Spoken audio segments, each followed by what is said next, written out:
Este es el espacio que conecta a todas las personas en el campo y la ciudad con el agro. Al Campo de Caracol Radio. Dirige y conduce Luis Enrique Hurtado en Al Campo de Caracol Radio. Feliz amanecer para los oyentes de Al Campo de Caracol Radio. Hoy nos vamos a enfocar en los problemas que enfrentan quienes transitan por la vía Bogotá-Villavicencio y el impacto que estas dificultades generan especialmente entre los agricultores de los llanos orientales. Además abordaremos la continua preocupación nacional por el desperdicio de alimentos, pero no solamente en Colombia, sino a nivel mundial. Y no menos importante, vamos a hablar sobre los emprendimientos en la costa caribe colombiana. Sean todos bienvenidos, ya comenzamos Al Campo de Caracol Radio. La vía Bogotá-Villavicencio, con los continuos cierres que se están dando debido a factores climáticos, a la estructura de la cordillera, pues genera mucha preocupación en la agroindustria. De acuerdo con un informe de la Cámara de Comercio de la ciudad de Villavicencio, las pérdidas por este último cierre fácilmente superan los 60.000 millones de pesos. A esta hora estamos saludando al doctor Gonzalo Moreno, presidente de FENAVI. Doctor Gonzalo, bienvenido al Campo de Caracol Radio. ¿Cómo van las cosas? ¿Cómo amanece? Luis Enrique, un placer estar en Caracol Radio. Doctor Gonzalo, se ha hablado mucho de la vía Bogotá-Villavicencio y siempre hay dificultades, problemas, y los más afectados, pues en términos generales, es el sector agroindustrial, pero eso tiene un impacto en todo el país. ¿Usted cómo ve lo que está pasando en la vía Bogotá-Villavicencio? Pues mire, es lamentable lo que está pasando y lamentablemente se nos volvió paisaje lo que pasa en la vía al llano. Un recorrido normal que dura 4 horas, para que los oyentes dimensionen el efecto, se está demorando 13 horas. Al día se mueven 33.000 toneladas de alimento por esa carretera. Y los llanos orientales tendrían que ser la despensa y el futuro agroindustrial de Colombia, pero lamentablemente por un problema de infraestructura que no hemos logrado solucionar, se nos vuelve en un cuello de botella y estamos perdiendo una oportunidad como país de desarrollar el sector agropecuario. Presidente, esa vía, usted la conoce a la perfección, ha tenido muchos problemas. Primero fueron túneles, Chirajara, derrumbes. ¿Qué alternativas de solución hay? Pues mire, se tiene que hacer una solución de raíz. En este momento ni siquiera se tienen las vías alternas que se tenían hace 5 años, que era la vía alterna por Pajarito y Sogamoso. La vía no está siendo en este momento intervenida como debería ser. La vía alterna, que es una vía alterna que lo que se hizo fue pavimentarla. Para que se hagan una idea, una tractomula en dar una curva tiene que hacer 4 o 5 giros, lo que trae como consecuencia que en cada curva se demoren más o menos 8 minutos. Eso hace que un recorrido que antes era mucho más fácil se triplique, cuadriplique el tiempo, y asimismo los costos en el transporte. Nos comentan los avicultores de esas zonas, están dando sobrecostos de hasta el 200% en vehículos, y lamentablemente ni siquiera se cuenta con las suficientes tractomulas o camiones que quieran ir al vía al llano, porque sencillamente el recorrido se está demorando mucho más y dicen: yo prefiero irme para otra parte que someterse al suplicio que es ir a los llanos orientales hoy en día. Por ser una cordillera muy joven, ¿se equivocaron los que estructuraron la vía? ¿Debían de haber mirado otras alternativas? Pues mire, yo la verdad de esos temas técnicos prefiero no opinar porque no tenemos pleno conocimiento, pero sí como de personas que nos dedicamos al sector agropecuario, vemos lamentable que esa zona que debería llegar a ser el Mato Grosso que tiene Brasil, el Midwest que tiene Estados Unidos, que podría desarrollarse para nosotros en la producción de granos, hoy en día ni siquiera se puede desarrollar porque es muy difícil traer los productos desde allá. Tenemos que repensar completamente esa vía. Hay una alternativa que incluso ya se había pensado, que era una vía que sale de los llanos orientales y llega hasta el Valle del Cauca, que podría repensar el país. Pero necesitamos pensar fuera de la caja, porque esto cada 5 años es algo grave. Y este año, lamentablemente, a diferencia de lo que teníamos hace 5 años, este año ni siquiera ha empezado todavía la temporada fuerte de lluvias. Lo que nos dicen es que están esperando que se generen nuevos derrumbes que se podría empeorar en los próximos días cuando se empiece a dar un aumento de las lluvias. Entonces, la vía alterna no, pues es una vía pavimentada. Las vías que se tenían por Pajarito y Sogamoso no están en este momento pensadas y necesitamos que todo el país entienda la preocupación que se tiene de aislar casi el 50% del territorio colombiano, que es el que se conecta con la vía al llano. Presidente, estamos en el peor de los mundos. Sí, es una situación muy complicada. Lo que más también nos preocupa es que nadie está hablando del tema. Necesitamos que desde el Ministerio de Transporte, Invías, todo el mundo se preocupe por esto antes de que se nos empeore la situación, porque no es solamente el sector avícola, es el sector porcícola, es el sector de palma, es el sector de granos. Nosotros somos grandes compradores del grano que sale de la altillanura.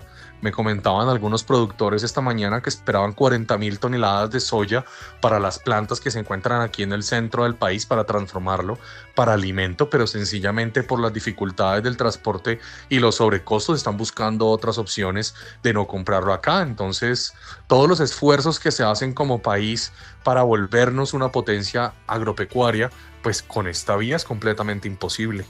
Doctor Gonzalo, la Cámara de Comercio de la ciudad de Villavicencio presentó una cifra hace 2-3 días de pérdidas por 60.000 millones de pesos.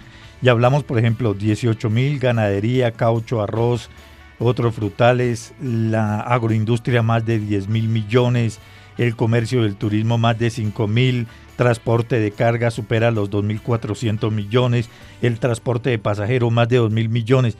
Es decir, que estas cifras son dramáticas. Pues sí, es que usted imagínese que un recorrido de 90 kilómetros en Colombia se demora 4 horas. En cualquier parte, otra parte del mundo, 90 kilómetros serían exagerados 2 horas. Entonces nos toca repensar. Yo sí creo que toca buscar vías alternas. También incluso productores que tenemos de lo que es Fomeque y esas zonas se están viendo afectados también porque sencillamente no pueden entrar con producto. Colombia tiene 3 cordilleras y es la topografía la que tenemos. No podemos cambiar su topografía, pero lo que sí podemos es repensar muy bien las vías porque nosotros dependemos exclusivamente por el transporte terrestre para mover las materias primas en Colombia.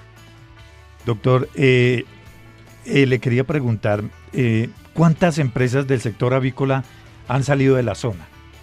Pues mire, nosotros no hemos salido de la zona, nosotros por el contrario, los últimos 10, 15 años han llegado compañías a la zona. Nosotros movemos 2 millones de kilos de carne de pollo de los llanos orientales hacia Bogotá. Ahí tenemos productores de pollo, tenemos productores de huevo, pero también ellos le apostaron a esa zona por el futuro agroindustrial que puede llegar a tener la altillanura, pero desde que llegaron hace 7, 10 años, cada vez que pasa unas lluvias, se da un derrumbe, empezamos el sufrimiento todos los años. Y eso tiene un sobrecosto, ¿cierto? Sí, los sobrecostos son más o menos del 200%, los sobrecostos por kilo de pollo son del 20% que se están dando. Estos productores compiten en Bogotá con los del resto del país, entonces no se ven trasladados a los consumidores directamente, pero sí afecta la rentabilidad de estas empresas. O sea, ¿y no han pensado en irse de la zona? ¿De verdad? Pues mire, son inversiones tan altas que se han hecho. Nosotros en algunos municipios como Guayabetal, el sector avícola es el único empleador formal junto con la alcaldía. Claro. Se han hecho inversiones sociales también.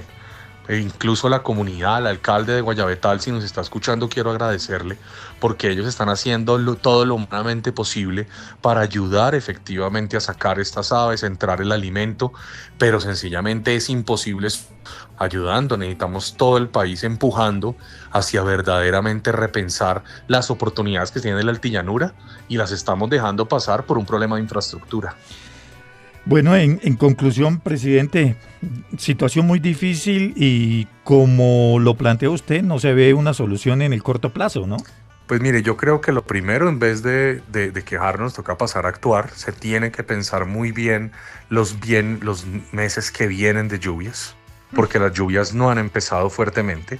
Entonces se tienen que poner las vías alternas de Pajarito, la vía Sogamoso, que si bien implica un sobrecosto en transporte, puede quitar la presión que se tiene por la vía antigua a Villavicencio, que es por donde están pasando las tractomulas, porque todo sale por una vía. Entonces una vía, imagínense, 2 horas para un lado, 2 horas para el otro, recorridos que eran de 4 horas, vamos en 12, y son todo el sector agroindustrial. Y hay algunos productos que vienen de la altillanura hacia Bogotá que ya se están viendo unos sobrecostos, como es el tema del plátano, que ha subido más de 17%. La res viene de los llanos orientales hacia Bogotá. Nosotros tenemos una producción no tan grande, pero sí igual afecta a esos productores. Y lo que les digo, el gran futuro que se tiene de la altillanura, de poder llegar a 1 millón de hectáreas sembradas de maíz y soya, pues por esta vía es completamente imposible sacarlas. Finalmente, presidente, un dólar muy barato, ¿los beneficia a ustedes con la importación del alimento para las aves o no?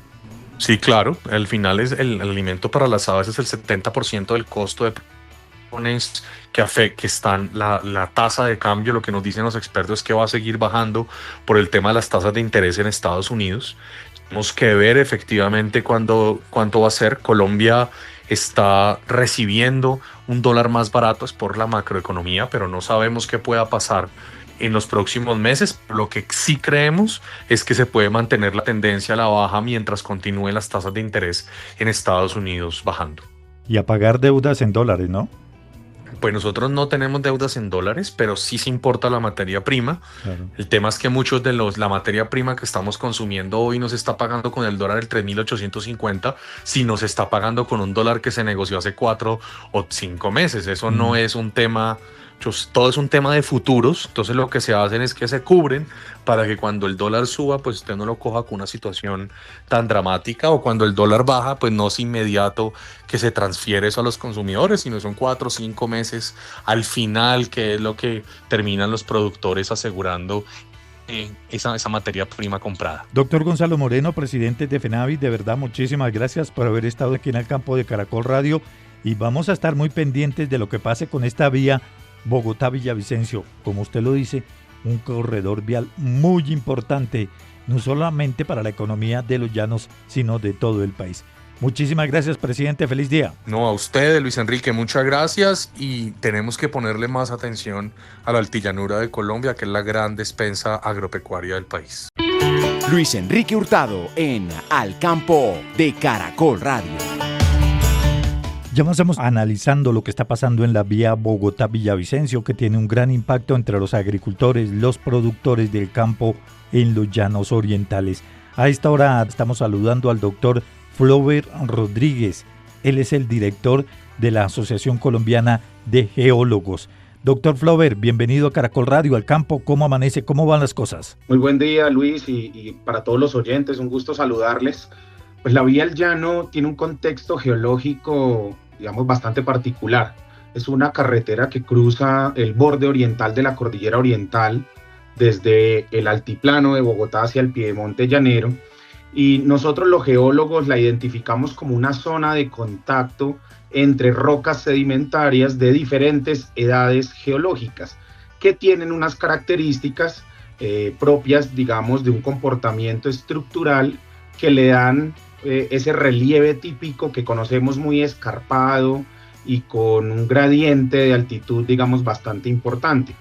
Esto se debe a que las rocas que conforman o que atraviesan más bien esta carretera, pues son rocas que tienen, digamos, variaciones entre areniscas y lutitas, es decir, entre unas rocas que pueden ser ligeramente más duras que las otras, ricas en materia orgánica, ricas en arcilla, lo que hace pues que especialmente en las rocas lutíticas pues se favorezcan deslizamientos a través de los planos de debilidad de estas rocas, y a lo largo de toda la carretera pues uno encuentra muchas secuencias arcillosas, coluviones, depósitos de vertientes, que hacen, digamos que, o que nos muestran más bien la evidencia de que esta zona pues es propensa o susceptible de fenómenos de remoción en masa, especialmente pues en las temporadas de lluvias intensas. Sí, es decir que el problema no es fácil de solucionar. Digamos que hay varias cosas que se pueden tener en cuenta, ¿sí? Sí. Digamos, reconociendo las características que acabo de describir y algunas otras, como la geomorfología, como las características hidrológicas de la región, de pluviosidad y demás, uno podría, digamos, pensar en algunas medidas de carácter técnico que puedan aportar a monitorear y de alguna manera pues gestionar mucho mejor esta carretera. En principio, la gestión hidrológica permanente de esta vía es importantísima y eso pasa desde la misma limpieza y mantenimiento programado de los drenajes hasta la detección temprana de cualquier obstrucción que pueda haber en los pasos de agua, porque eso evitaría, digamos, acumulaciones de agua que pueden poner en riesgo la vía. Pero hay algo que es muy importante y es que, digamos, debemos implementar un monitoreo geotécnico permanente, es decir, instrumentar los taludes clave con diferentes elementos, piezómetros, inclinómetros, medidas de pluviometría local, LiDAR periódico, umbrales de lluvia para cierres preventivos, porque con esto uno puede diseñar medidas adaptativas de taludes, puede rediseñar cortes en los taludes, reforzar contactos en esas transiciones entre rocas duras y rocas blandas, y puede también hacer control con vegetación, con estas medidas bioingenieriles que ahora se están implementando. Pero yo creo, Luis, que una de las cosas más importantes que debemos implementar es que la vía, como una vía nacional estratégica para el país, pues debería ser declarada como infraestructura crítica nacional, de tal forma que esto priorice su mantenimiento, que esto priorice su seguridad y pues que redunde en unos planes de inversión pública estratégicos para garantizar su funcionamiento constante. Y a esto pues hay que sumarle la incorporación de mapas de amenaza y de riesgo en la planificación territorial de los municipios aledaños, de Chipaque, de Caquesa, del mismo Villavicencio y de todos los demás, porque es muy difícil que levantemos los estudios solo del trazado de la carretera, pero no los articulemos con lo que hay alrededor. Ese contexto es muy importante y por eso es fundamental que avancemos en el ordenamiento territorial de los municipios con componente geológico. Y claro, quizás finalmente lo último que se recomendaría es que implementemos sistemas de alerta temprana de manera obligatoria en estos corredores viales, que nos permitan diseñar unos protocolos de cierre y reapertura basados en umbrales de lluvia, de monitoreo geotécnico, entre cualquier otro factor que se pueda agregar para el monitoreo de esta vía. Doctor Flover, ¿se debe tener una vía alterna a esta? Es decir, ¿o se debe rediseñar la estructura de la vía? Porque es que realmente este problema no es de ahora, usted lo conoce. Y estamos hablando de Chirajara, estamos hablando del kilómetro 58, estamos hablando ahora del kilómetro 18. Han sido permanentes los problemas y las dificultades. ¿Cuáles de esas dos alternativas? ¿Vía alterna o rediseñar la estructura de este importante corredor vial? Pues definitivamente Colombia necesita una política de vías alternas. Necesitamos fortalecer, pavimentar todos los corredores complementarios como rutas de respaldo de las carreteras principales y estratégicas del país. Pero definitivamente Colombia debe incentivar la inversión, especialmente en túneles y viaductos, ¿sí? Sea a través de beneficios tributarios, sea esquemas de concesión, sea mecanismos de APP de largo plazo, bueno, pero sí es importante que empecemos a invertir más en túneles y viaductos para reducir la dependencia de estos taludes inestables que tenemos en las diferentes vías y en los diferentes sectores del país. Y por qué no, incluso deberíamos pensarnos un modelo de gobernanza y de coordinación institucional, quizás a través de una unidad técnica especializada, como un centro de excelencia en geología enfocada en infraestructura vial, que articule con Invías, que articule con la ANI, con el Servicio Geológico Colombiano, pero sobre todo con las instituciones de carácter municipal y departamental, para que esos planes integrados de cuenca, pues digamos, no se vean solo de carácter local, sino que se articulen con el carácter regional, que al final, digamos, es una dinámica que poco estamos teniendo en cuenta cuando gestionamos este tipo de infraestructura. Sí, señor. Y lo más grave y preocupante es que viene ahora la temporada invernal en esta zona del país, ¿no? Claro, el detonante principal, digamos, de todos estos fenómenos, pues efectivamente son las lluvias intensas y persistentes. Recuerden que nosotros tenemos temporadas bimodales en esta región. Entonces esto eleva, digamos, presiones de poro, satura las rocas y eso reactiva coluviones que al final, digamos, se pueden convertir en fenómenos de remoción en masa, ¿cierto? Sí. El mismo tránsito pesado pues genera unas vibraciones, una sismicidad inducida que deberíamos monitorear para ver si de alguna manera está influyendo en la estabilidad de los taludes, en la estabilidad de la misma vía.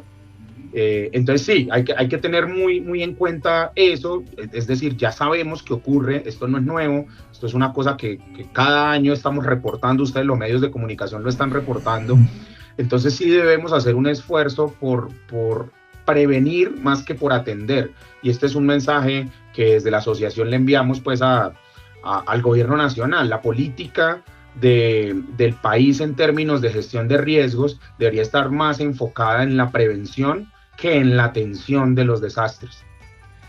Y definitivamente, doctor Flower, es que esta vía ha sido un problema de toda la vida, ¿no? No hay otro corredor vial en Colombia que haya tenido tantas dificultades. Sí, desafortunadamente pues es una vía además que conecta, digamos, es estratégica, ¿cierto? Conecta el centro del país con el oriente del país, conecta básicamente centros de consumo con centros de despensa agroalimentaria.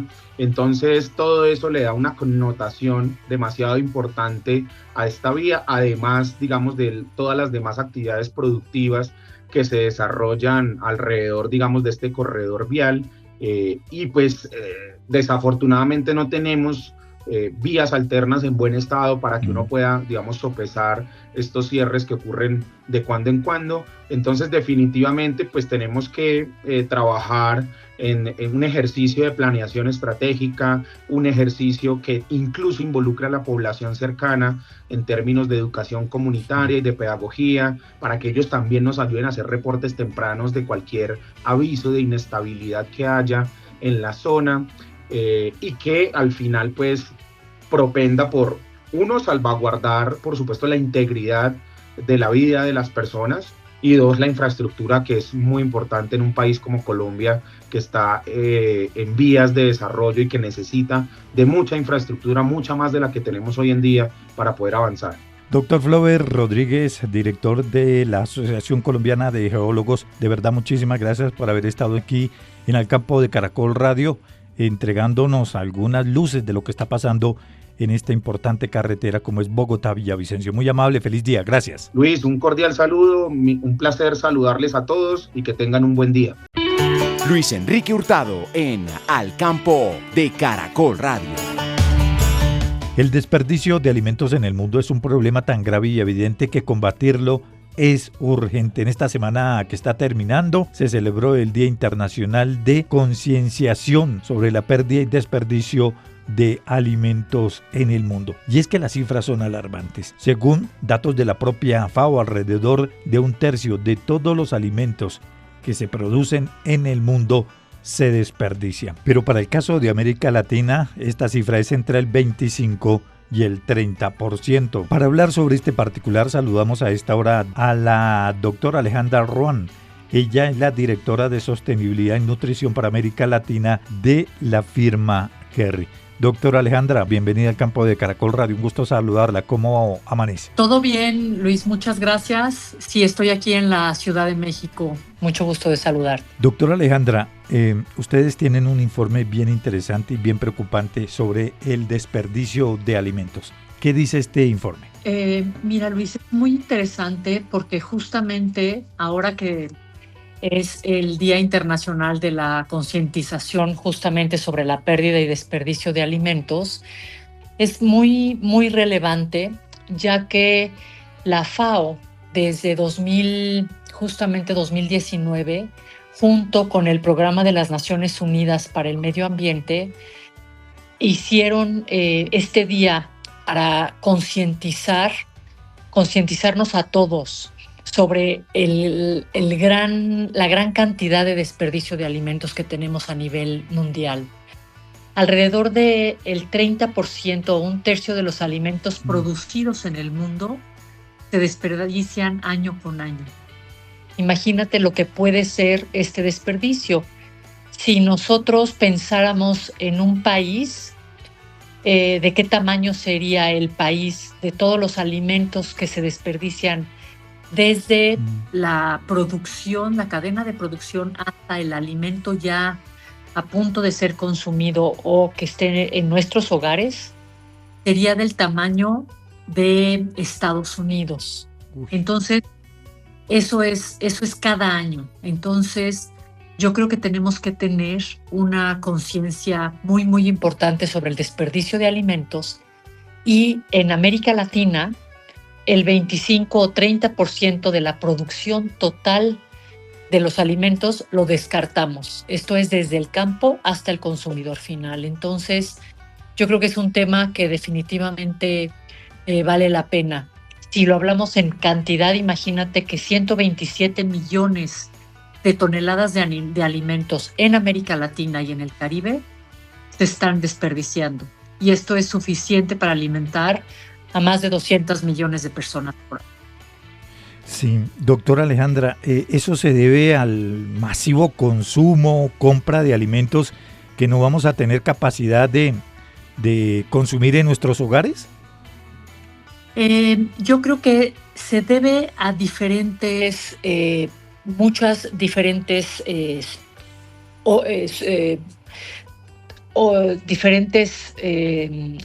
problemáticas que se tienen.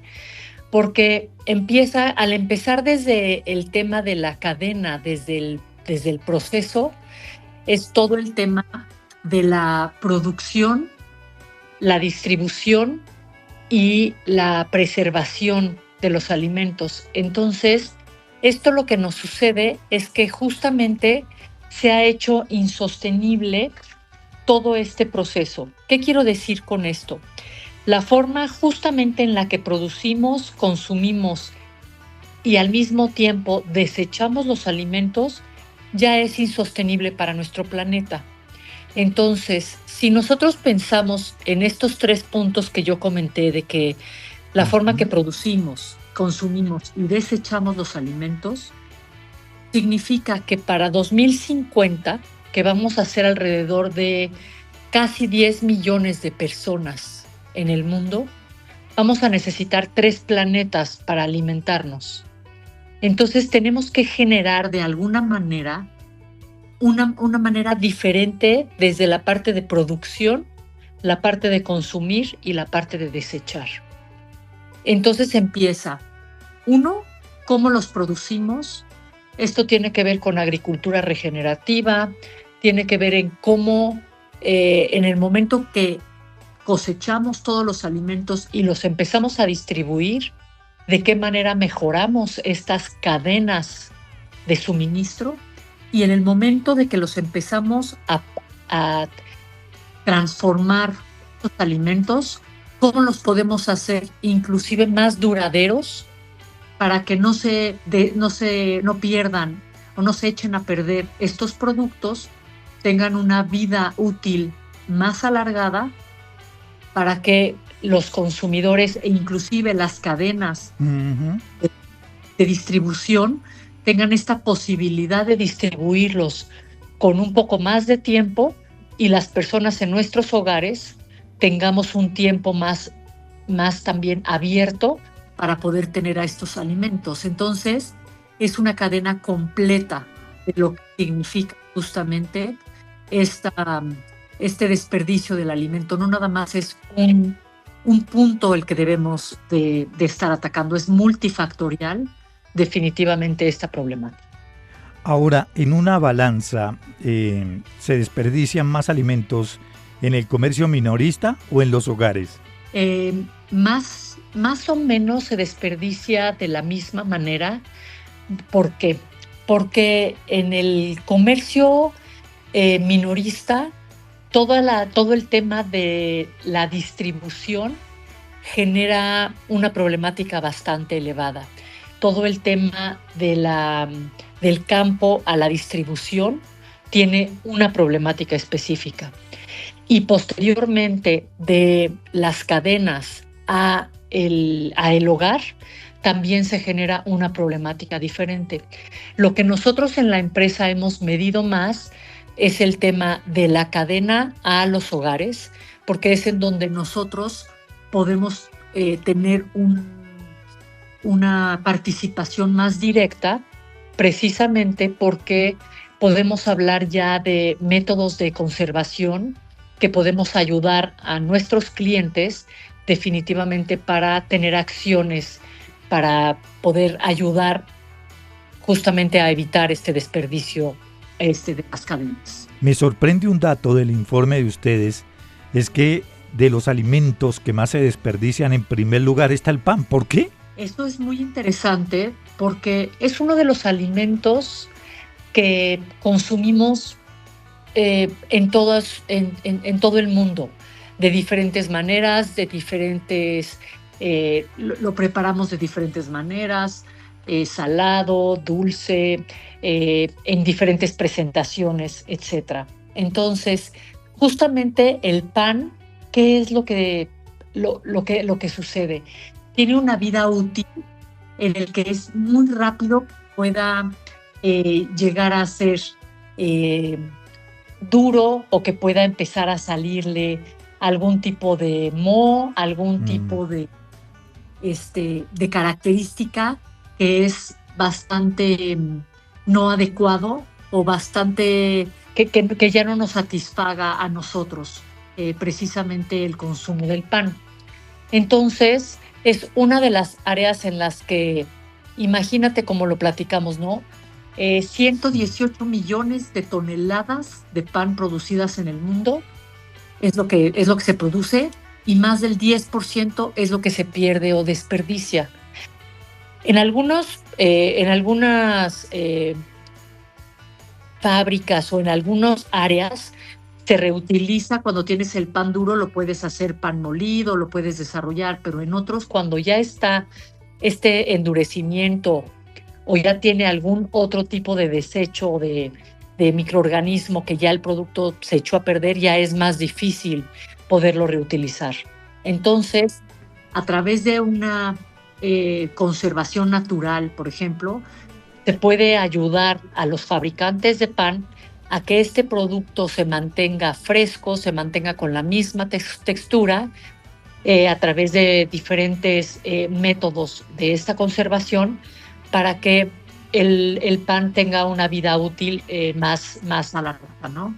Sí. Y también sucede esto con el tema cárnico, que es otro de los productos perecederos que también se desperdicia bastante, y esto también a través de métodos de conservación, ya sea tanto natural o como los métodos de conservación tradicional, podemos ayudar inclusive a que la vida útil de estos productos pueda estar más alargada, y de esta manera podamos ayudar a tener días que con que uno alargue entre 3 y 5 días esta vida útil, el desperdicio de alimentos se reduce bastante, porque ayudas desde a la distribución del producto como a la vida útil en el mismo hogar del producto. Entonces, esto ayuda bastante.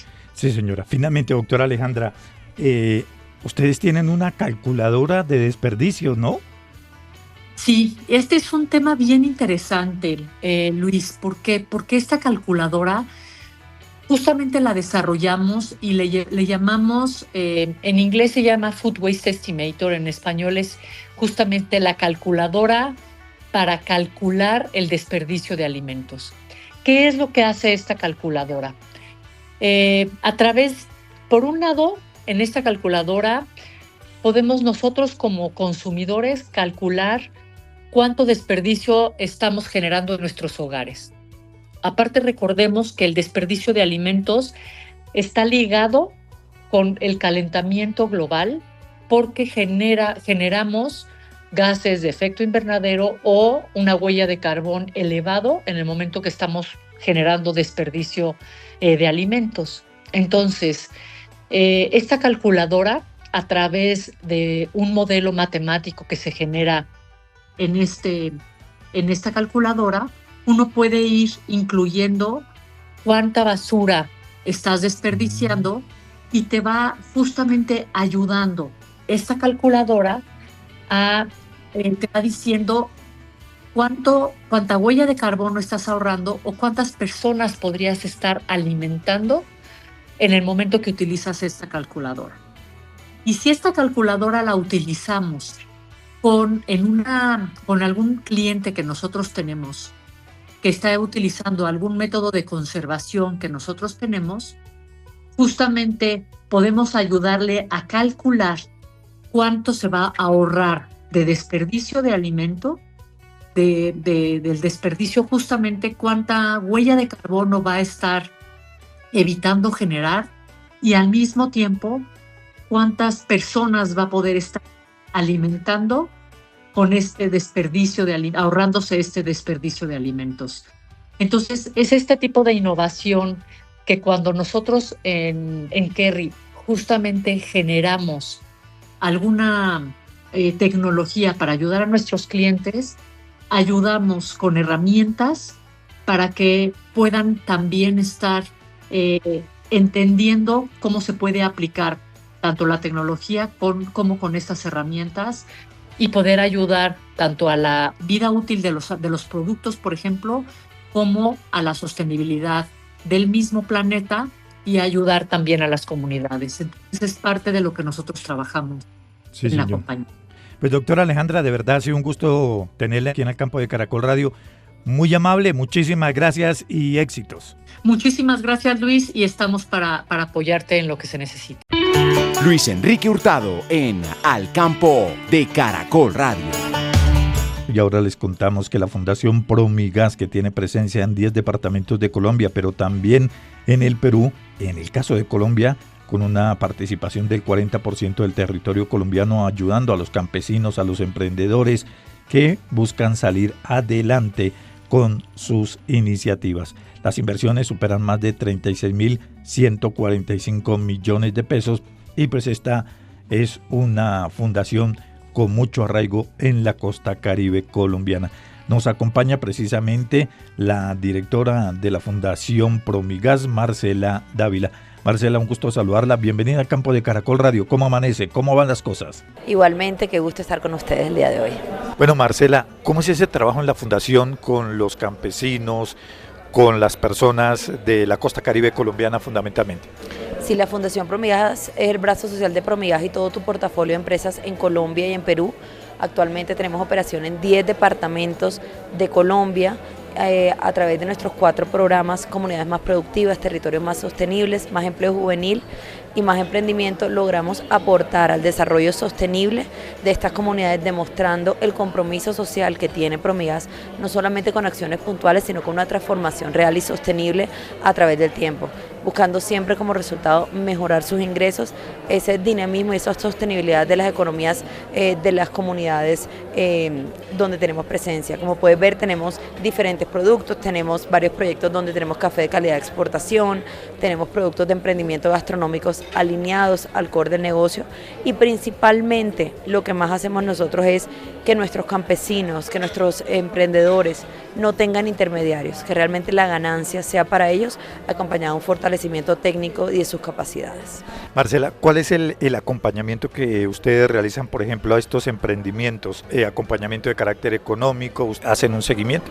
Claro que sí, cada programa pues tiene su propia metodología diseñada por Promigas y su fundación, donde acompañamos a los jóvenes desde su idea y su conocimiento inicial hasta llevar esto que sea un producto realmente de una buena calidad, donde nosotros buscamos encadenarlos con grandes plataformas comerciales del país para que realmente sea sostenible.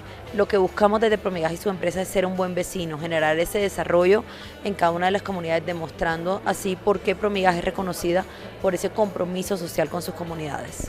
¿Cómo es la selección de los emprendimientos, de ese trabajo que ustedes realizan? ¿Cómo los ubican, los seleccionan y los respaldan?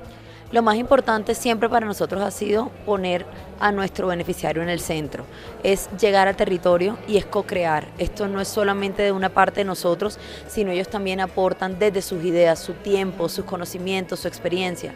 Entonces es un proceso de conocimiento de ambas partes y a partir del diálogo creo que se crea esa ruta de trabajo en la cual podemos ver estos grandes resultados que tenemos hoy aquí en nuestro stand de la Fundación Promigas. Claro, de esos emprendimientos yo me imagino que a lo largo de los años unos van desapareciendo. ¿Cómo pasa con los emprendimientos que tienen que emprender varias veces para luego salir adelante? ¿Eso pasa? Claro que sí, nosotros siempre lo que buscamos es la estabilidad y la sostenibilidad, por eso en el momento en que salimos de los territorios de acompañarlos, nos damos cuenta que sea un producto que tenga una calidad, pero que también las comunidades estén en un nivel de maduración para que a lo largo del tiempo, que 5, 6, 7 años podamos llegar y sigan presentes. Igual nunca nos alejamos totalmente de un emprendimiento, estamos más o menos entre 3, 4 años acompañándolo, pero lo más importante para nosotros es tener un producto de calidad que demuestre las capacidades que tienen los territorios y que generen esa no solamente la venta de un producto, sino una experiencia que brindan nuestros beneficiarios a través de las historias de su territorio en cada uno de los productos que ofrecemos. Ustedes me imagino que también respaldan a los jóvenes y a las mujeres. Claro que sí, tenemos un programa con foco de juventud que se llama Más Empleo Juvenil. Es un programa que ha sido reconocido a nivel de Latinoamérica como el mejor programa de empleabilidad juvenil. Donde tenemos actualmente más de 8.400 beneficiarios, el 64% de ellos ya cuenta con un empleo formal. Lo que hacemos es ver la educación como ese canal para que los jóvenes entren al mercado laboral formal con un salario aproximadamente por un 32% sobre el salario mínimo con todas sus prestaciones. Entonces es una oportunidad para estos jóvenes que muchas veces no encuentran su camino de recibir nuestro acompañamiento en términos de educación, psicosocial y demás, para que entren al mercado laboral formal con un factor diferencial en términos de valores, de principios, de formación y por supuesto de la calidad del servicio que van a ofrecer. Marcela, ¿esto cambia la calidad de vida de las personas con estos emprendimientos, con estos ingresos que logran obtener? Claro que sí, desde Promigas y sus empresas para nosotros lo más importante es realmente transformar de una manera sostenible. No nos interesa hacer acciones puntuales rápidas, sino realmente generar un desarrollo que cambie no solamente la vida de esa persona, sino también de su familia y de su ecosistema, y así romper esas barreras de pobreza para futuras generaciones. De los productores o de los emprendimientos que hoy tienen, ¿cuántos han logrado exportar? Estamos con los temas de arcillas ya exportando, estamos con temas de productos transformados desde el agro también exportando, no de manera directa con la fundación, pero como les dije, nuestra meta siempre es lograr que ellos vendan a esos grandes productores o a esas grandes entidades del país, logrando quitar esos intermediarios, que es donde realmente el campesino estaba perdiendo su beneficio. Entonces, al tener esas cadenas directas, él gana más recursos y pues se le vende a esas empresas que realmente son quienes exportan los productos. Nuestras mochilas de La Guajira ya se están exportando, entonces realmente nos llena de orgullo aportar a la transformación y desarrollo de las comunidades. Marcela, con la experiencia que usted tiene, ¿alguna recomendación, algún consejo para los jóvenes, las mujeres emprendedoras del campo que la escuchan a esta hora de la mañana? Sí, lo más importante es no solamente tener una idea, sino tener también las ganas de seguir adelante, saber que siempre va a haber tropiezos en el camino, pero que existen entidades como Fundación Promigas que están aquí para apoyarlos y para seguir adelante, entonces que nunca dejen de luchar por sus sueños, que sí lo van a poder lograr. ¿Y en el Perú cómo trabajan ustedes? En Perú a través de Promigas Perú, que es pues la empresa que opera desde Promigas en el sector también de gas en ese territorio, demostramos una vez más el compromiso social de Promigas y sus empresas en este territorio. Pues Marcela, de verdad muchísimas gracias por haber estado aquí en el campo de Caracol Radio, muy gentil. Gracias a ustedes. Y luego de conocer estos detalles de cómo está trabajando la Fundación Promigas por el bienestar, el desarrollo de los campesinos colombianos de la costa caribe colombiana, ahora vamos a conocer precisamente un emprendimiento que tiene el respaldo de esta fundación. Nos acompaña Aris Franco, quien precisamente tiene un emprendimiento en la costa caribe colombiana. Aris, un saludo muy especial, bienvenida al campo de Caracol Radio. ¿Cómo van las cosas? ¿Cómo amanece? Bien, gracias a Dios. Bueno, ¿por qué no nos cuenta cómo es su emprendimiento? Bueno, nosotros vivimos en Ciénaga Magdalena, Hacemos tajaditas de guineo verde, no tienen sello negro, solo tiene el sello de Orgullo Caribe y estamos apoyados por la Fundación Promigas. ¿Los elaboran de qué fruto? De guineo verde. En la costa lo conocemos como guineo, pero acá en el interior banano. ¿Cómo le surgió la idea? Pues como estamos, allá no tenemos como empleo, entonces la Fundación Promigas nos apoyó en este emprendimiento y gracias a Dios estamos hoy en lanzamiento. ¿Son cuántas mujeres, cuántas familias que están trabajando con este proyecto? Somos 17 familias.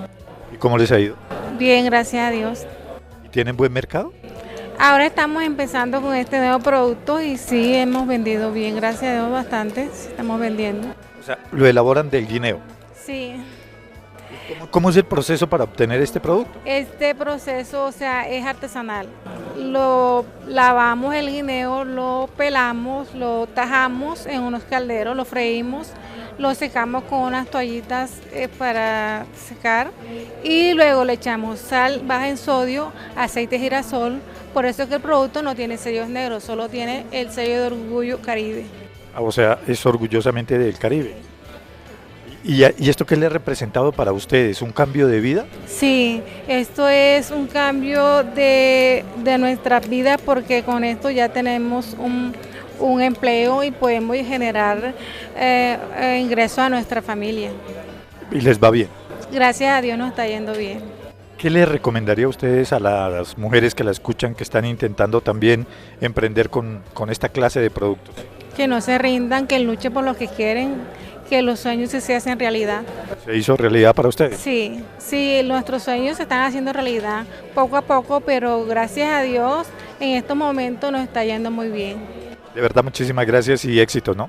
Gracias a ustedes, muy amable. Nos acompañaba Edith Franco, quien nos dio a conocer su emprendimiento Costa Caribe Colombiana, la fundación de Promigas que cuenta con los recursos necesarios para respaldar, para ayudar, para atender las necesidades de los campesinos y de los emprendedores.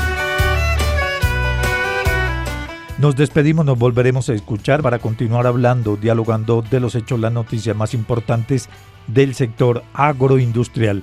Toda nuestra información la encuentran en nuestra página www.caracol.com.co, programas Al Campo, o también en Spotify, en el buscador Al Campo, y ahí van a encontrar todas las entrevistas. Vamos a hacer deporte, porque el deporte es salud. Hasta entonces.